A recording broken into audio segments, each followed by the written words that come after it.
Okay, now, story of Battle Los Angeles is something that I don't really want to linger on too much because there's not much of a story here. It's pretty much a ragtag team of Marines go out, try to save a whole bunch of civilians, and go and stop aliens. That's really the story, but I'm going to explain it a little bit more than that. Aaron Eckhart's character, who is the main character, Staff Sergeant Michael Nance, is pretty much about to retire. He's almost done. Really, he's getting too old for this stuff. He can't keep up with all the other soldiers. He's just saying, you know what, I'm done. And of course, right before that, he gets called into duty to go and evacuate the city because a whole bunch of meteors are coming down. And guess what?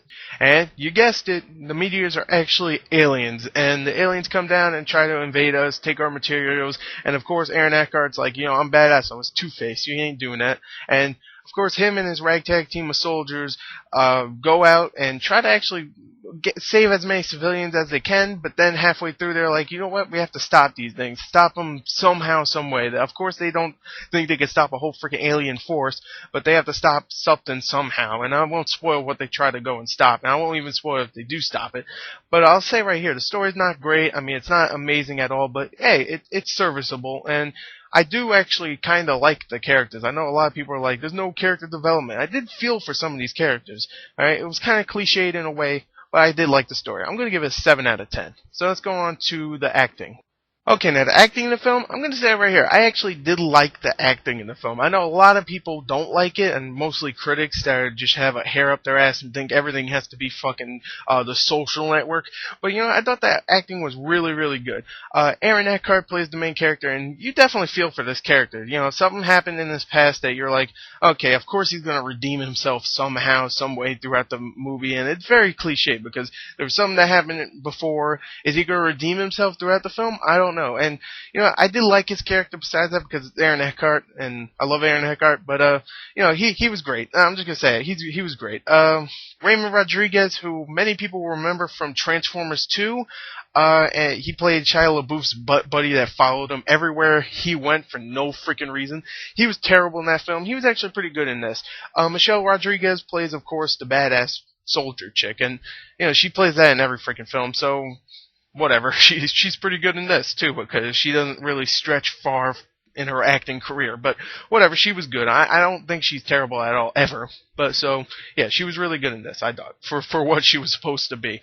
Neo, the R&B singer's in this. He's not in it so much. So if you hate rap or R&B like I do, then don't worry about it. But he's actually not that bad in this for the moments he's on the screen.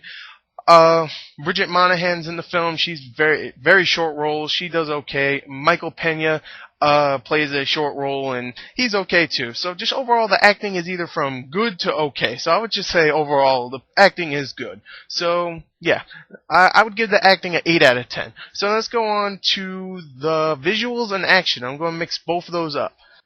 Okay, now the visuals and action of the film. I'm going to talk about the visuals first. The visuals, the special effects, the CGI looked amazing. I really did think so. The way the aliens looked, all the designs looked really, really good. I like that in the beginning they didn't really show the aliens, then later on they showed them, and the big reveal was like, it wasn't like, oh, look at this epic reveal. It was like really just like one soldier roaming around, just one alien pops up, and it was just like, that was really cool. I really thought the designs on the aliens was really, really cool.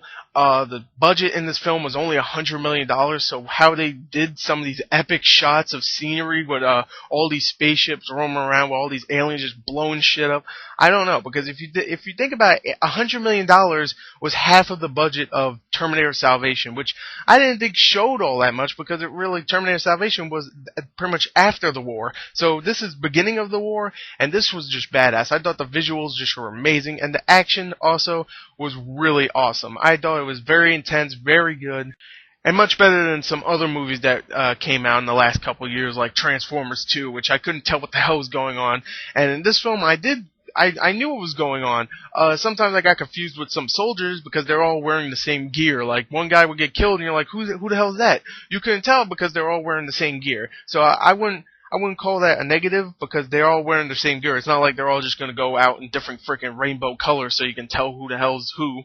But, overall, I thought the visuals were amazing and the action was very, very good and very suspenseful. And overall, I'm just going to give it a 10 out of 10 for visuals and action. I know many people are like, what? You're crazy. Well, guess what? I really enjoyed the hell out of the action and the visuals were amazing. For a $100 million budget, this makes Skyline, which was only a $10 million budget, look like shit, really, in comparison. And I know Skyline was made by the guys that did the visual effects for this film, but still, that movie was shit. I don't care. Anyway, yeah, let's go on to the entertainment, and we'll be done. Okay, now the entertainment of the film, I know many people are going to say, yo, you like the action and the visuals, of course you're going to be entertained by the film. I'm going to say right here, you are correct. I was very entertained by this film. This film was not a disappointment for that. I'm going to say right here, though, there was a couple scenes that were kind of slow and a little boring, mostly with the dialogue. The dialogue was not great at all, and sometimes it really bogged down the movie, and I was hoping there was going to be a cool-ass action scene with a bunch of awesome special effects right after the scene, and luckily there was. So it really did kind of make up for that, but it still didn't really make up for that because the scenes are still there. This would be perfect on DVD because you could skip those scenes, but I don't think the movie's going to have the same effect that it does in the theaters because really there's a lot of great sound design here and freaking big ass freaking special effects that look great on a big screen and on like a 24 to 32 inch screen. Yeah, hell, it would still look good, but of course, this is a theater film. And I thought the entertainment, it was very entertaining. I'm just going to give it a 9 out of 10. And overall, I thought the film was not a disappointment. Many critics are hating on it, but hell, I really enjoyed it.